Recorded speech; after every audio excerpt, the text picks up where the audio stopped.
이 말씀을 통하여 하나님을 신뢰하는 것이 우리의 가장 중요한 일임을 다시 한번 생각해 볼 수 있는 것. 우리 그러면 참된 지혜는 뭘까요? 내가 똑똑해지고 내가 막 지혜로워지고 지식이 많아지고 그거일까요? 아니요. 자신의 명철은 의지하지 말라고 말씀하셨죠. 참된 지혜는 네, 맞습니다. 그거밖에 없어요. 내가 똑똑해지고 내가 능력이 있어지고 그것은 세상의 지혜죠. 네. 하나님께서 우리에게 말씀하시는 참된 지혜는 하나님을 경외하는 것입니다. 벼는 익을수록 고개를 숙인다라는 옛 격언이 있습니다. 벼에 이삭이 차고 익어갈수록 고개 숙이는 것과 같이 교양이 있고 수양을 쌓은 사람일수록 더욱 겸손해짐을 비유적으로 이야기하는 우리의 선조들의 지혜가 담긴 말인 것이죠. 그래서 제가 대학교 다닐 때 교수님께서 이런 이야기를 해주신 적이 있습니다. 사람들이 그런 모습을 보이는 경우가 정말 많았다고 하는데요. 대학교를 졸업하게 되면 자기 자신이 그 분야에 대해서 모든 것을 안다고 생각을 한대요. 그런데 대학원을 졸업하게 되면 이제 어떻게 되냐면 내가 모르는 것도 있구나 라는 것을 이야기하게 된다고 합니다. 대학교 땐 모든 것을 안다고 했다가 대학원을 졸업하면 내가 모르는 게 있구나. 그럼 박사학위를 했다면 어떻게 될까요? 내가 아는 것이 하나도 없구나라는 것을 알게 된다고 합니다. 네, 이상하죠? 박사면 다 알 것 같은데. 네, 그리고 나서 이제 교수가 되면 어떻게 되냐면 그래도 괜찮구나라는 걸 알게 된다고 합니다. 왜 그러냐면요. 내가 모른다는 것을 아는 것이 이미 그것에 대해서 알고 있기 때문이라고 해요. 그러면 대학생들이 내가 모든 것을 다 알고 있다고 이야기하는 건 하나도 모르니까 자기가 다 알고 있다고 착각을 하고 있는 거겠죠. 하지만 박사가 되고 또한 교수가 되었을 때 내가 아는 게 하나도 없구나라는 것을 안다는 것 자체가 이미 그 분야에 대해서 잘 알고 있다는 것이 그 교수님의 말씀이었습니다. 즉 벼가 익을수록 고개를 숙이듯이 지식이 차오를수록 고개를 숙일 수밖에 없는 것이 바로 우리의 모습이 되어야 한다는 것이죠. 즉 우리가 지식이 늘어갈수록 어깨에 힘이 들어가고 목이 곧아지는 것이 아니라 오히려 겸손해야 하는 것임을 말씀해 주시는 것이었습니다. 하지만 지금의 시대를 바라보게 된다면 고개 숙이는 것이 겸손한 것이 정말로 맞는 것인지 다시 한번 생각해 보게 됩니다. 겸손이 겸손으로 받아들여지지 않는 시대가 바로 지금의 시대인 거죠. 그저 겸손하려고 고개를 숙인 건데 사람들은 그 모습을 보고 그 고개가 그 사람의 지위라고 생각을 합니다. 맞나요? 아니잖아요. 사실은 여기에 있는 머리가 그냥 겸손하여서 고개를 숙인 건데 남들은 여기에 있어야 할 그 사람의 지위가 여기에 있다라고 착각을 하는 거예요. 그래서 그렇게 겸손하면 무시를 하거나 혹은 낮은 자리에 있으면 불이익을 당하게 되는 것이 바로 이 세상인 것입니다. 익을수록 고개를 숙이는 것이 아니라 알면 아는 척, 그리고 몰라도 아는 척을 해야, 그리고 자기 자신을 부풀려야만 어떻게든 인정받고 또한 존경받는 것이 바로 지금의 시대가 되어버린 것입니다. 심지어는 이게 세상의 이야기인가요? 아니요, 교회 안에서도 이러한 일들이 너무나도 많이 벌어져요. 우리의 기준 또한 하나님의 말씀이 아닌 세상의 기준과 너무나도 동일한 모습을 우리는 발견하게 되는 것입니다. 제가 청년 때 무엇이라도 좀 배울 수 있을까 해서요, 정말 큰 교회, 오래되고 큰 교회가 있었는데요, 대형교회 청년부에 한 1년 정도 참석한 적이 있었습니다. 감사하게도 거기는 청년부가 토요일 날 모였었거든요. 그래서 토요일 날은 거기 갔다가 주일 날은 본교회를 섬겼었는데요. 예배를 마치게 되면 소그룹 모임을 항상 했었습니다. 그때 당시에 저희 소그룹의 리더는 누나였는데요. 네, 그 누나가 이제 신학생이었던 제 눈치를 항상 너무 많이 봤던 거예요. 아, 부담되죠. 네, 자기보다 그 신학을 한 사람이 같이 그 셀 안에 있으면 부담이 될 수밖에 없는 겁니다. 그래서 그나마도 일반적인 이야기를 할 때는 그래도 괜찮았는데 이제 성경 이야기만 할 때면 저를 이렇게 보면서 아, 이게 맞냐고 항상 물어봤어요. 틀린 이야기에서 저한테 물어보는 건가요? 아니에요. 맞는 이야기 하는데도 이상하게 자신이 없어서 저한테 계속 물어보는 거예요. 그래서 처음에는 저도 순진하게 눈치가 없는 거죠, 사실은. 네, 그냥 물어보니까 정말 성심성의껏 다 대답하고 이야기해 줬습니다. 근데 어느 정도 시간이 흐르니까 그러한 빈도가 점점 늘어나게 되니까 어느 순간 리더십이 그 누나에게가 아니라 저에게 집중되는 게 느껴지더라고요.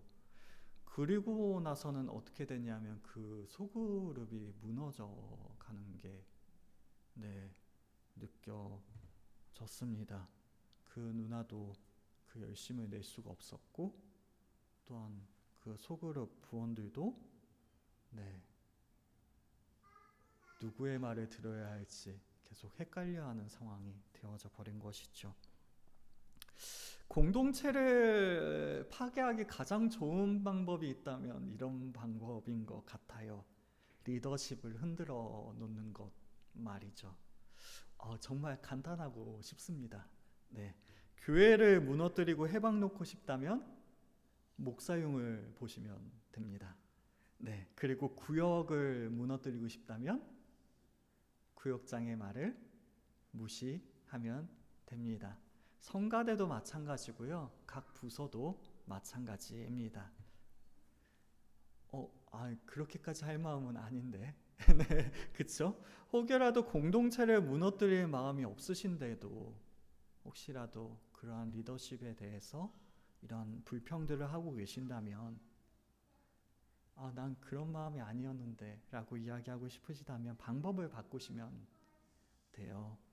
흉을 보는 것이 아니라 리더들을 무시하는 게 아니라 그냥 솔직하게 제가 서운했어요. 혹은 내가 더 잘하고 싶어서 그랬어요. 혹은 우리가 다 함께 조금이라도 나아졌으면 좋겠는 마음으로 이러한 일을 하고 있던 거예요 라고 말씀하셨으면 참 좋을 것 같아요. 교회 안에 이런 분들이 굉장히 많죠. 교회에 대해서 막 불평불만을 막 엄청 하셔서 조금 이야기하다 보면 사실은 교회를 너무 사랑하시는 거예요. 그래서 조금 괜찮아졌으면 좋아졌으면 하는 마음으로 그렇게 불평불만을 하시는 건데 네, 그러면 안 되죠. 네. 그래서 방법을 조금 이러한 마음을 표현하는 방법을 바꾸면 공동체도 건강히 성장할 수 있고 또한 함께 더 좋은 방향으로 나아갈 수 있게 되는 것 같습니다. 아무튼 그 사실을 느낀 이후에 저는 조금 방법을 바꿨습니다. 리더 누나가 무엇을 물어보더라도 정말 해맑은 표정으로 나 잘 모르겠다고 네, 대답하기 시작했어요. 그랬더니 공동체가 회복되기 시작하는 거예요. 리더 누나도 무슨 이야기를 하든지 제 눈치를 보지 않고 이야기할 수 있게 되었고 그 이야기가 무엇인가요?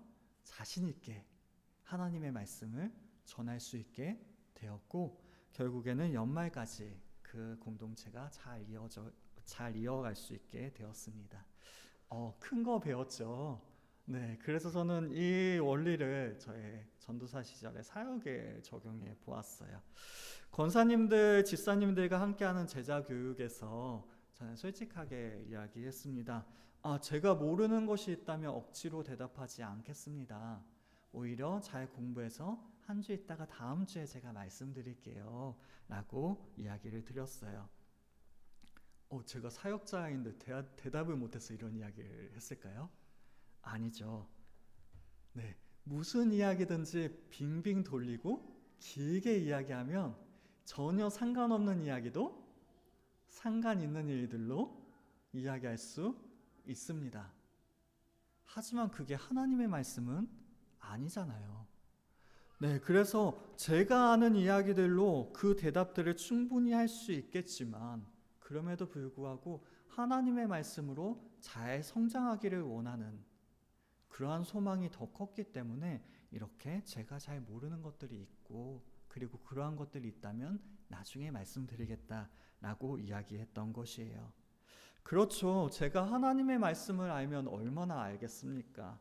또한 성도님들께서 걸어오신 그 경륜에 비하자면 제가 인생을 어떻게 알겠습니까? 저의 솔직한 고백이자 조금 더 우리가 함께 성장하는 방법을 고민하다 이런 말씀을 드리게 되었던 것입니다. 하지만 제 마음도 모르시고 네, 얼마 지나지 않아 교회에선 소문이 나기 시작했어요. 아, 정전도사 아무것도 모르더라라고 말입니다. 네, 맞는 말이죠. 네, 맞는 말이긴 하지만 속이 상하기 시작하는 거예요. 아, 정말 이해를 못하겠더라고요. 그래서 같이 사역하는 다른 전도사님께 또 하소연을 했어요. 같은 교회에서 사역하던. 아, 분명 설교를 조금만 귀 기울여 들어보셨다면 제 설교를 그리고 제자교육의 내용을 조금만 집중해서 들어보셨다면 아무것도 모르더라라는 이야기는 못하실 텐데 근데 어떻게 그런 이야기를 하는지 정말 이해를 못하겠다고 막 하소연을 했었습니다. 아, 마음도 상하고 더욱이 자존심이 상하였던 거죠. 네, 자존심도 상하고 그럼에도 저보다는 성도님들이 성장하기를 원했기 때문에 조금 꾹 참으며 웃음으로 넘어가려고 했습니다. 하지만 더 큰 문제가 생겨나기 시작했어요.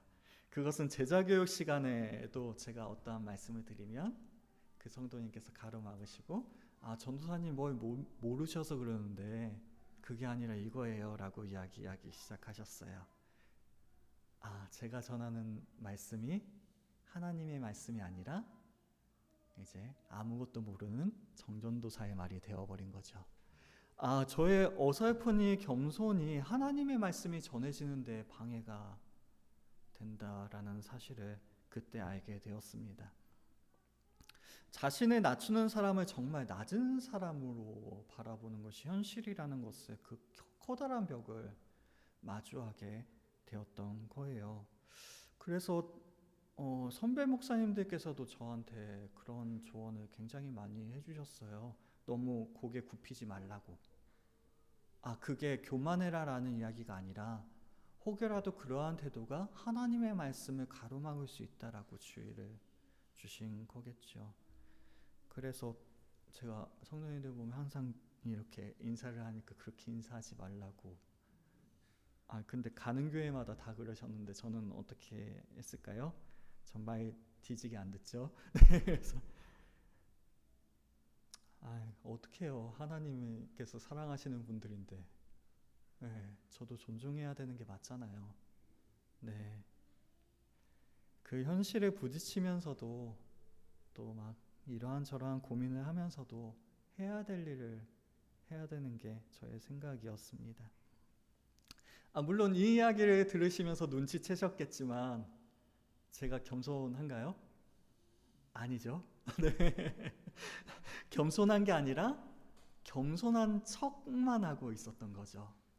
그러니까 마음도 상하고 맞죠? 정말로 겸손했다면 자존심 상할 일도 없죠. 근데 겸손하지 않은 사람이 겸손한 척하고 있으니까 이러한 문제들이 생겨나게 되는 것이었습니다. 그러면 어떻게 해야 겸손해야 되나요? 제가 겸손합니다라고 이야기하면 될까요? 겸손한 거 티내는 것도 겸손이 아니에요. 아시죠? 네, 내가 겸손하다고 이렇게 하는 것도 어느 순간 교만이 됩니다. 넌 겸손하지 않잖아. 난 겸손해. 이게 교만이거든요. 진짜로 어려운 게 겸손이에요. 그러하기 때문에 우리는 하나님께로부터 지혜를 배워야 합니다. 우리에게 참된 겸손이 무엇인지 말이죠. 결론부터 이야기하자면 우리의 겸손은 하나님을 경외함으로 하나님을 신뢰함으로 얻게 됩니다. 그것이 무엇인가요? 우리 항상 이야기 많이 하죠. 하나님께서 다 하셨습니다. 그게 말로만이 아니라 정말로 나의 모든 것들을 전적으로 하나님께 맡기는 것이 겸손입니다. 왜요? 내가 할 수 없으니까. 나는 연약하니까. 나는 부족하니까. 나의 명철, 나의 지혜는 아무것도 아니니까. 그 이야기가 무엇인가요? 나는 아무것도 아니지만 하나님께서는 지혜로우시고, 하나님께서는 능력이 있으시고, 하나님께서는 모든 것을 하실 수 있으신 분이다. 그러하기에 하나님을 의지하고 하나님께 모든 것들을 맡길 수 있는 것이죠. 그것이 우리의 지혜이며 또한 우리의 겸손입니다. 무엇이요? 하나님께 모든 것들을 맡기는 것. 그럼 저는요, 적당히 맡겨서 문제가 생긴 거죠? 네. 그것이 아니라 온전히 다 맡기는 것이 바로 우리의 겸손이요, 우리의 지혜입니다.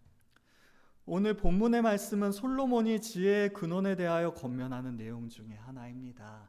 마치 솔로몬 자신이 아버지가 사랑하는 자녀에게, 사랑하는 아들에게 권면하듯이 살아가는 데 도움이 되는 방향과 지침들을 전수해주고 있는 것이 바로 오늘 본문의 말씀입니다.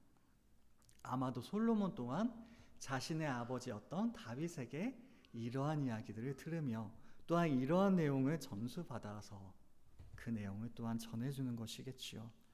그리고 자신의 아버지에게 배웠던 이 인생의 지혜를 자기의 사랑하는 아들에게 전해주고 있습니다. 아버지에게 배웠던 그 내용을 자기 자식에게 전해주고 있는 것이라면 분명 그것은 내 아이가 절대로 잊지 않았으면 하는 내용일 것이에요. 그만큼 귀중한 이야기를 하고 있는 것이죠. 이 마음은 아마도 모든 부모가 가지고 있는 바람일 것입니다. 그 핵심은 여호와를 알고 경외하는 것입니다. 그리고 그 하나님을 경외하는 것이야말로 지혜의 가장 높은 경지다라고 말씀하고 있는 것이죠. 오늘 본문의 말씀 잠언 3장 5절의 말씀입니다. 너는 마음을 다하여 여호와를 신뢰하고 내 명철을 의지하지 말라. 우리에게 지혜가 있다면, 우리가 정말로 지혜를 가지고 있다면 우리가 버려야 하는 생각이 한 가지가 있습니다. 그것은 무엇이냐면 내 스스로 내가 원하는 모든 것들을 자급자족할 수 있다라는 생각입니다.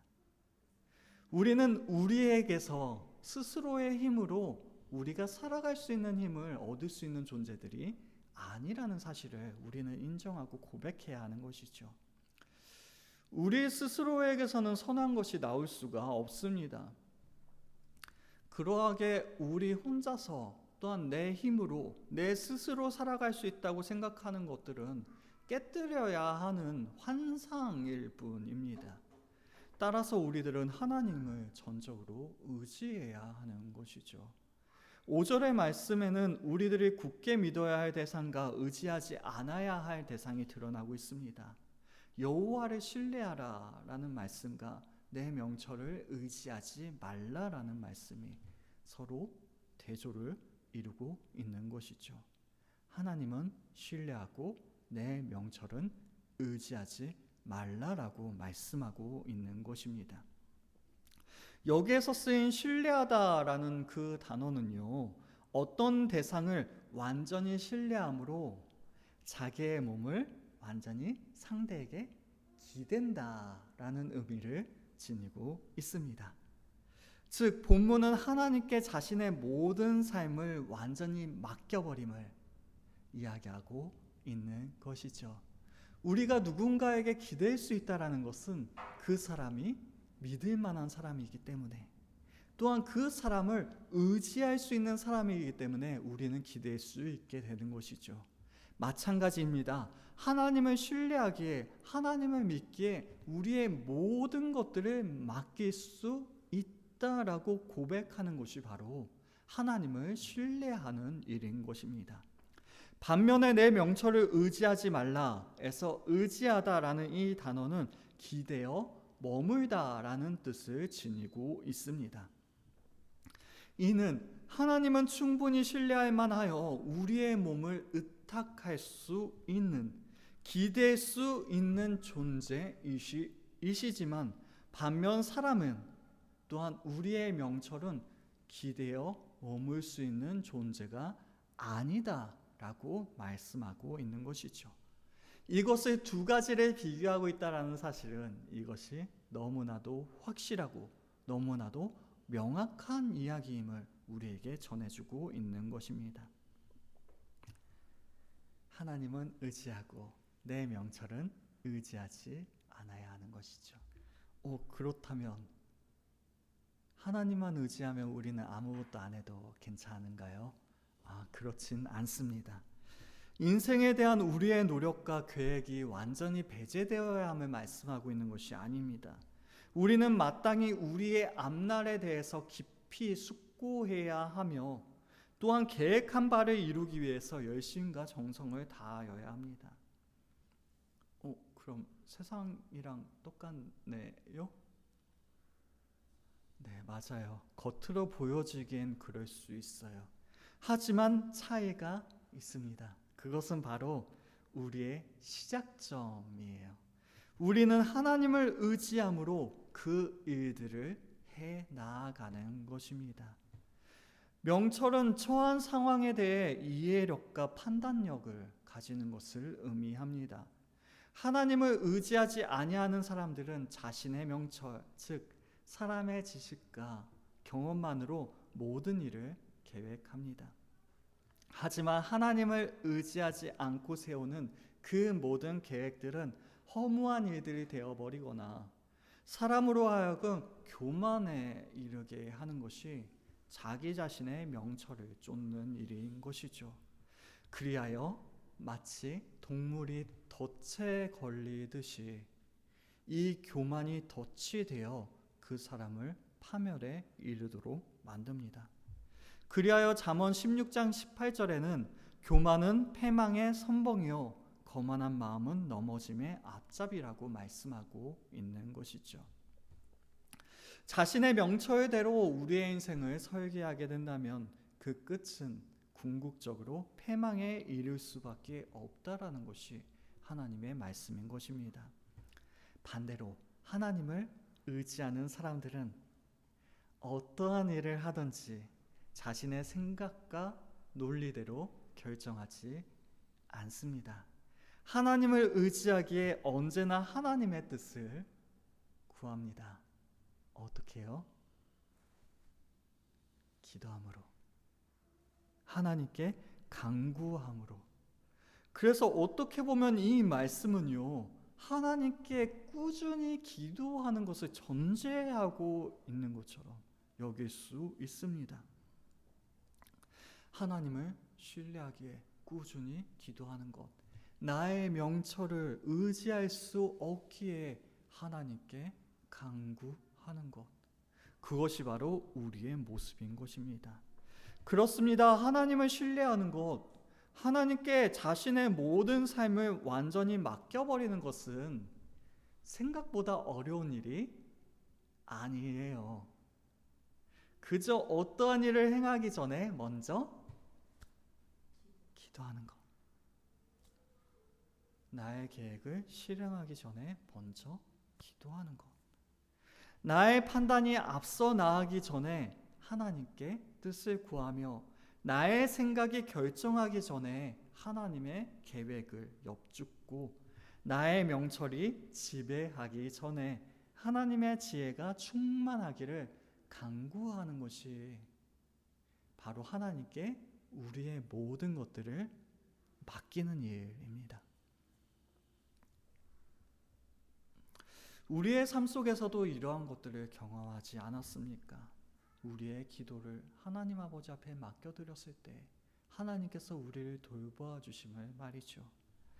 그러한 기도를 드리고 있다는 것은 바로 이미 하나님을 신뢰하고 있기 때문에 이러한 기도를 할 수 있는 것입니다. 우리가 하나님께 맡기는 기도를 하지 않고 있다면 그것은 바로 하나님보다 나의 지혜를 의지하고 있기 때문인 것이겠죠. 하나님을 신뢰하지 않는다면 주님께 맡기는 기도조차 하지 않게 되는 것입니다. 반대로 우리가 하나님께 맡기는 기도를 하고 있다면 그것은 바로 하나님을 의지하고 있는 것이겠죠. 솔로몬은 아버지로서 자신의 사랑하는 아들에게 이러한 사실을 알려주고 싶었습니다. 5절 초반부에 너는 마음을 다하여 라고 이야기하고 있어요. 하나님을 신뢰하는 일을, 하나님께 자신의 모든 삶을 완전히 맡기는 일을 어떻게 해요? 마음을 다하여, 온 마음을 다하여 하라고 이야기하고 있습니다. 건성으로 하라고요? 아니요. 그냥 띄엄띄엄 하라고요? 아니요. 온 마음을 담아 하라고 말씀하고 있는 것입니다. 아들의 삶에서 그 무엇보다도 하나님을 의지하는 것이 가장 중요하다는 사실을 알고 있었기 때문입니다. 그리고 그것이 아버지인 솔로몬의 간증이었던 거예요. 인생을 살아보니 하나님을 의지하는 것이 가장 중요하였더라. 그러니 너도 그러한 삶을 살아라 라고 우리에게 이야기해주고 있는 것이죠. 또한 하나님을 경외하는 것이 지혜라고 우리들에게 가르치고 있습니다. 7절의 말씀입니다. 스스로 지혜롭게 여기지 말지어다. 여호와를 경외하며 악을 떠날지어다. 스스로 지혜롭게 여기지 말지어다 라고 말씀합니다. 이는 5절의 내 명철을 의지하지 말라와 같은 맥락의 말씀입니다. 자기 교만에 빠져서 스스로 착각하고 오해하는 어리석음에 빠지지 말라고 이야기하고 있는 것이죠. 사람은 교만하고 어리석기 때문에 자신은 삶에 필요한 지혜를 충분히 가졌다라고 생각하는 경우가 너무나도 많은 것 같아요. 자기가 충분한 지혜를 가졌다라고 생각하게 된다면 어떻게 되나요? 더 이상 배우려고 하지 않게 됩니다. 신앙에서도 마찬가지예요. 우리는 이런 함정에 빠지기가 너무나도 쉽습니다.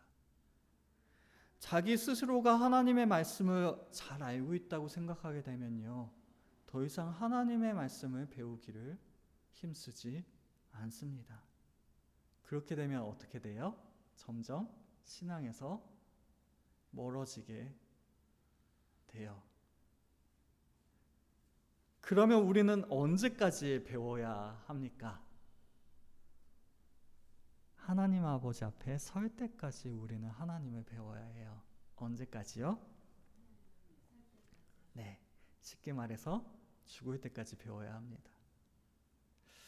때때로 교회 안에 그런 말씀을 하시는 분들이 계세요. 특별히 나이 많은 권사님들이 그런 말씀을 많이 하시는데, 은퇴하시고 이제 나이가 드셔서 이제 내가 알 만큼 알았지, 그러니까 난 더 이상 이런 것들 참여하지 않아도 괜찮아요. 저기 젊은 집사님들, 젊은 권사님들 할 수 있게 하세요. 네, 아닙니다. 우리는 주님 앞에 설 때까지 계속해서 배워 나아가야 해요. 하나님을 아는 그 지식을 배우기를 멈추는 순간 우리의 영혼과 신앙은 죽기 시작하기 때문입니다.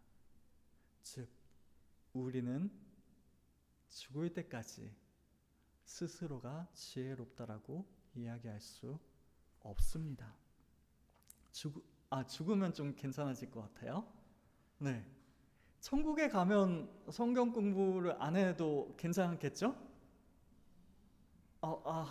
잘 모르겠어요. 저는 괜찮을 것 같아요. 그냥 하나님께서 우리의 지식을 온전히 회복하여 주셨고, 그리고 언제든지 하나님을, 그러니까 배우는 게 아니라 그냥 몸으로 느끼면 되는 게 천국이거든요. 그냥 계속 하나님과 영원토록 함께, 그냥 지금 우리가 이 땅에서 하나님께서 함께 하신다 그 정도의 개념이 아니라 정말 너무나도 가까이, 네, 그가 내 안에 내가 그 안에 온전히 이루어지는 게 천국이잖아요. 그러면 성경 공부가 굳이 필요하지 않겠죠? 네. 저는 그렇게 생각해요. 그래도 천국에 갔더니 성경 공부하는데 정 목사 거짓말했어 이렇게 하지 마시고. 네. 잘 몰라요 사실은. 네, 근데 저는 그렇게 생각합니다. 그래서 더 기대가 되는 것 같아요. 온전히 그 하나님을 알 수 있는 그 순간이 바로 천국에 갔을 때입니다. 하지만 이 땅에 살아가는 동안만큼은 우리는 계속해서 하나님에 대해서, 신앙에 대해서, 믿음에 대해서 배워 나아가야 하는 것입니다. 더욱이 여기에는 스스로라는 단어가 사용되어져 있습니다. 스스로, 이것은 사사기에서 우리가 익숙하게 만나보았던 표현입니다. 사사기에서는 뭐라고 이야기하냐면 자기 소견에라고 이야기하고 있어요. 자기 소견에 옳은 대로 행하였죠. 자기 소견에라는 그 단어가 바로 여기에 스스로라는 단어와 유사합니다. 이는 하나님께 자신의 삶을 완전히 맡기기보다는 반대로 모든 판단의 기준이 자기 자신에게 있음을 이야기하고 있는 것이죠. 자기의 소견에 옳은 대로 행동하는 것이니까요. 그렇다면 우리는 어떻게 해야 합니까? 성경은 분명히 자기의 소견이 옳은 대로 행동하는 것을 악이라고 말씀하고 있어요. 다시 7절을 읽어볼까요? 스스로 지혜롭게 여기지 말지어다 여호와를 경외하며 악을 떠날지어다 라고 말씀하고 있습니다. 스스로를 지혜롭게 여기는 일은, 자기 소견에 옳은 대로 행동하는 그 일은 곧 떠나야 할 것으로 제시되는 악이라고 말씀하고 있습니다. 그렇다면 반대로 스스로를 지혜롭게 여기지 않는 일은 여호와를 경외하는 것이라고 우리는 이야기할 수 있겠죠. 그리고 그것은 악을 떠나는 첫 시작이 되어집니다. 떠나는 것과 머무는 것은 동시에 할 수가 없죠. 네, 떠났는데 머물고 있는 것도 말이 안 되고, 머물러 있는데 내가 떠났다라고 이야기하는 것도 말이 안 됩니다. 즉 스스로를 지혜롭게 여기면서 동시에 하나님을 경외할 수는 없는 것입니다. 스스로를 지혜롭게 여기는 일에서 우리는 떠나야 하며, 또한 하나님을 경외하는 그 일로 나아가야 하는 것입니다. 따라서 참된 신앙은요, 스스로 지혜롭게 여기지 않는 것, 스스로 지혜롭게 여기지 않는 것, 즉 겸손으로 표현되어지는 것이 바로 참된 신앙입니다. 반대로요, 교만은 악에서 떠나지 않고 머무는 것입니다. 즉 죄의 삭은 사망이요, 스스로 죽음을 자청하는 것이 바로 악에 머무는 일입니다. 이 악이 뭐라고요? 스스로 지혜롭게 여기는 것. 그것이 바로 자기 자신을 파괴하게 되는 것이라고 말씀하고 있어요. 그러므로 우리는 악을 떠나야 합니다. 어떻게 악을 떠날 수 있을까요? 여기에 말씀처럼 스스로를 지혜롭게 여기지 않음으로 우리는 악을 떠날 수 있는 것입니다. 나는 날마다 넘어지는 연약한 존재이기 때문에, 인생에 대해서는 아는 것조차 없는 우둔한 자이기 때문에, 내 마음조차도 내 마음대로 하지 못하여 때때로 분노에 휩싸이고 때때로 한없이 낙심하는, 그렇게 흔들리는 존재이기 때문에, 그러면서도 스스로의 힘으로 살아갈 수 있다고 생각하는 어리석은 사람이기 때문에, 그러하기 때문에 저는 그 모든 것들을 내려놓고 하나님을 신뢰합니다 라고 고백하여야 하는 것입니다. 그 고백을 할 때 우리는 진정으로 겸손할 수 있게 되는 것이죠. 하나님을 경외하는 사람은 절대로 교만할 수가 없습니다. 하나님을 의식하기에 항상 하나님의 가르침에 귀를 기울이며 살아가기 때문입니다.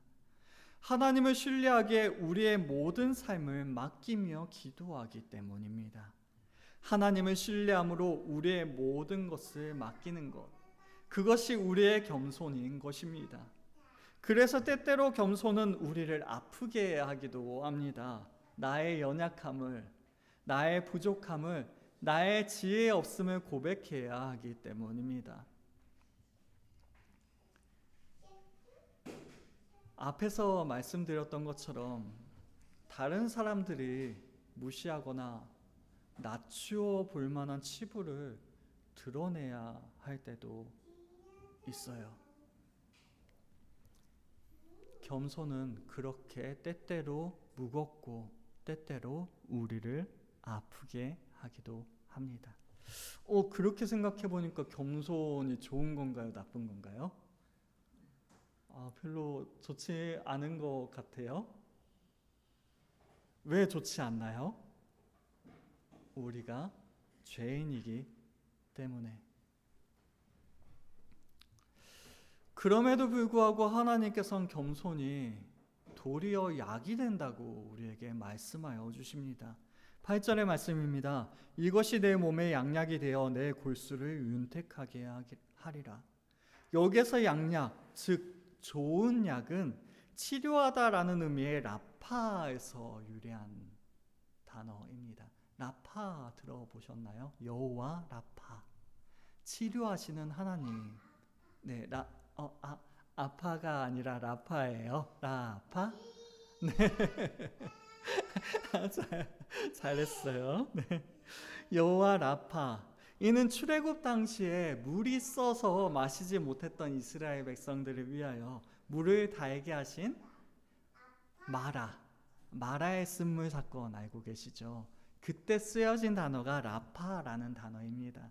출애굽기 15장 26절의 말씀입니다.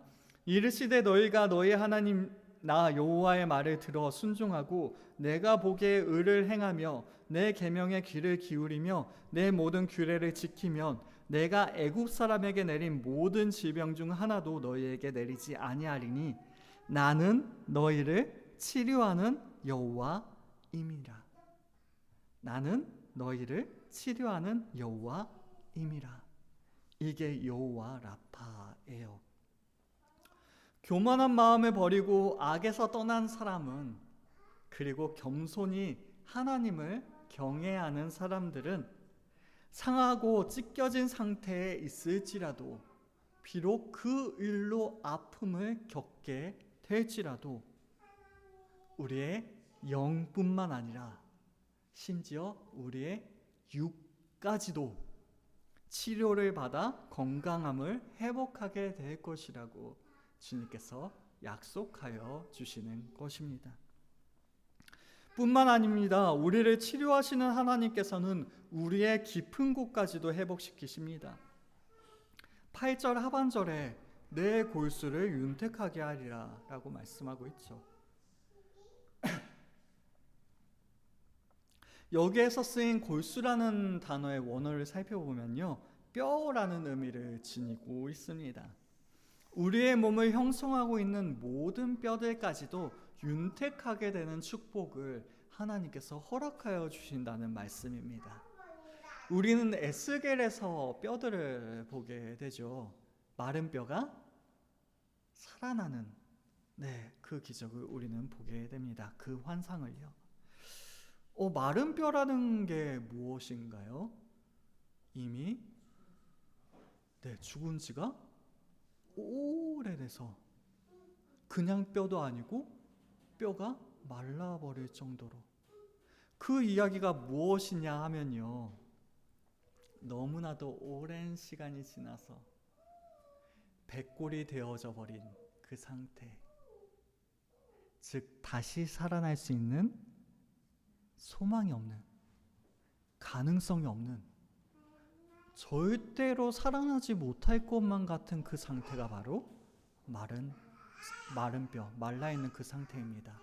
하지만 하나님께서는 그 소망조차 없는 그 상황에서, 기대조차 할 수 없는 그 상황에서 마른 뼈들을 살려내시죠. 하나님께서는 못하시는 일이 없으신 것입니다. 즉 주님께서 우리의 뼈까지도 윤택하게 하신다는 것은 바로 오랜 시간이 지나서 너무나도 곪고 곪고 골마서 백골이 되어버리기까지 한 우리의 아픔들도 회복의 여지조차 없어 보이는 마른 뼈와 같은 우리의 그 상처들도, 구원의 가능성조차 희망조차 없는 우리의 심령까지도 하나님께서는 능히 회복하실 수 있으시다고 우리에게 말씀하여 주시는 것입니다. 그냥 회복하여 주시는 것이 아니라 윤택하게 하신다라고 말씀하십니다. 마른 뼈와는 완전히 다르게 윤택하게 하여 주십니다. 활력이 넘치며 생명력이 풍부하게 하시리라고 주님께서 말씀하시는 것이죠. 우리의 모든 고통과 연약함, 쇠약함에서 회복하여 하나님을 기뻐하는 삶으로 인도하여 주시리라고 말씀하여 주시는 것입니다. 그냥 적당히가 아니라 하나님께서 보시기에 아름다운 모습으로, 최고의 상태로 우리를 회복하여 주시리라고 말씀하여 주시는 것이죠. 그것이 바로 하나님을 경외하는 사람들, 하나님을 신뢰하는 사람들, 그러하기에 겸손한 사람들이 누리게 되는 하나님의 축복인 것입니다. 더욱이 하나님께서는 우리를 최상의 길로 인도하여 주십니다. 6절의 말씀입니다. 너는 범사의 그를 인정하라. 그리하면 내 길을 지도하시리라. 스스로 지혜롭게 여기지 아니하며 자신의 명철을 의지하지 아니하여 크고 작은 모든 일을 행하고 계획할 때마다 하나님의 뜻을 헤아려 알기 위하여 주님 앞으로 나아가게 된다면, 우리가 그리하게 된다면, 그리고 그 뜻에 순종하게 된다면 하나님께서는 그 사람의 길을 지도하여 주시리라고 약속하고 계십니다. 우리가 걸어가는 모든 길을 말입니다. 신앙의 길만인가요? 아니요. 우리의 인생의 길도 포함되어져 있는 것입니다. 하나님을 신뢰하는 사람이 걸어가는 모든 길이 바로 여기에 포함되어져 있는 것이에요. 그 길을 지도하시리라 라는 것은 곧게 하다, 바르게 하다, 좌우로 치우치지 아니하게 하다, 그 앞에 있는 장애물을 제거하여 평탄하게 하다, 그리고 번영하게 하다라는 뜻을 지니고 있습니다. 우리가 범사에 하나님을 인정하게 된다면 하나님께서도 우리를 이토록 풍성한 은혜들로 채워주시는 것이죠. 여기에서 중요한 게 범사에라는 단어입니다. 너는 범사에 그를 인정하라. 그리하면 내 길을 지도하시리라.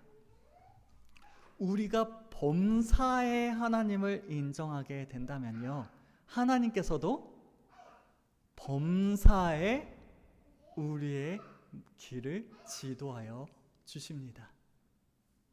이해되셨나요? 우리가 범사에 하나님을 인정한다면 하나님께서도 범사에 우리를 지도하여 주시는 것입니다.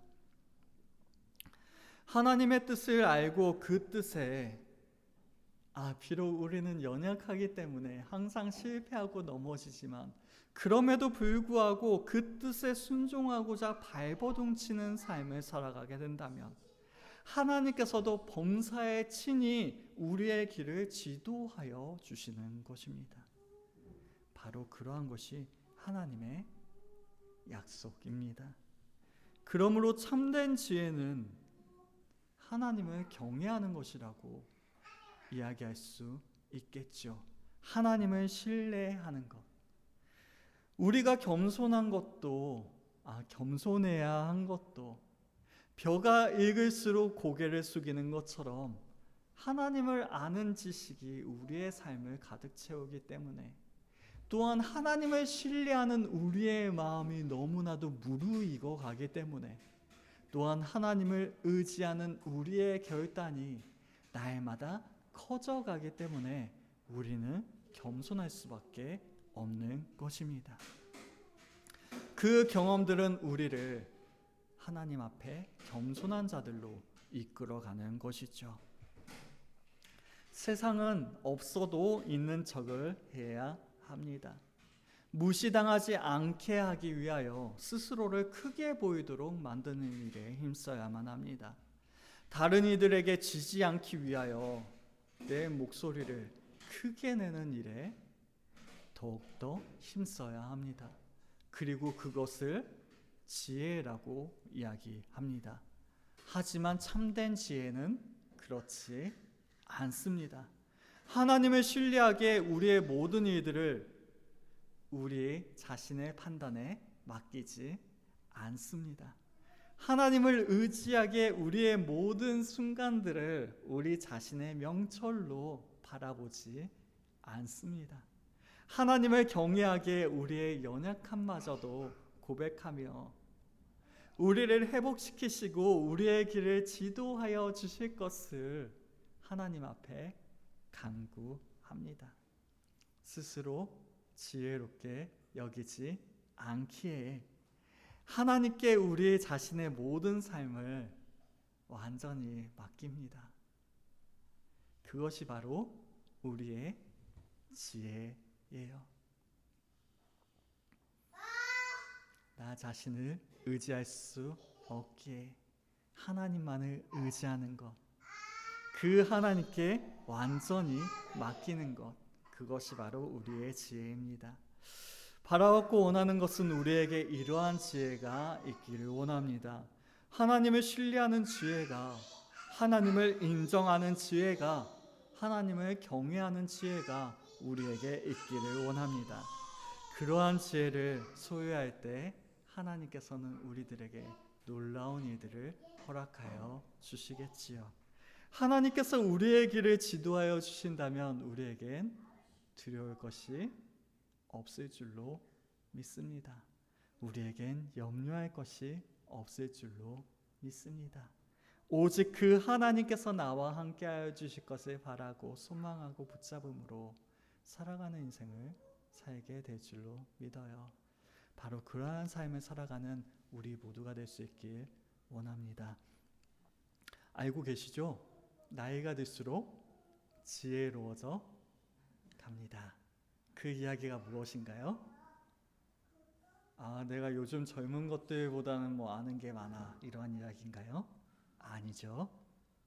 내가 인생을 살아보니 많은 경험들이 있어, 이 경험들을 하면 돼. 아니죠. 나이가 들수록 지혜롭다는 것은 바로 그 인생 동안 함께하여 주신 그 하나님을 그 수많은 어려움 가운데에서 나를 버리지 아니하시고 끝까지 나와 함께하여 주셨던 그 하나님을, 그 하나님이 아니었다면 지금 내가 도저히 살아있을 수가 없었구나 라고 고백할 수밖에 없는 것. 즉 하나님을 의지하는 것이 우리에게 가장 중요하다라는 사실을 어떻게 해요? 들었으니까? 배웠으니까? 머리로 이해하니까? 아니요. 온몸으로 체험하고 느꼈으니까 이야기할 수 있는 것이 바로 지혜인 것입니다. 그래서 인생이 길수록 하나님을 더 깊이 알 수 있게 되는 것이에요. 어떠세요, 우리 부모님들은? 네, 그쵸. 말로는 표현을 못해서 그렇지 정말 마음속에 정말 많은 그 지혜들을 담고 계신 줄로 믿습니다. 그 지혜들을 붙잡고 우리가 주님 앞에 서는 그날까지 하나님을 신뢰할 수 있길 원해요. 지금까지 하나님께서 우리를 이렇게 보호하여 주셨다면 지금도 그리고 앞으로도 주님께서 우리와 함께하여 주실 것을 믿습니다. 그 사실을 신뢰함으로 오직 하나님께 우리의 모든 것들을 맡길 수 있는 우리, 그리함으로 말미암아 우리의 모든 길을 지도하여 주시는 하나님 아버지의 그 풍성한 은혜들을 경험할 수 있는 우리 모두가 될 수 있기를, 그러한 지혜로운 사람이 될 수 있기를, 그러한 겸손한 사람이 될 수 있기를 주님의 이름으로 축원합니다.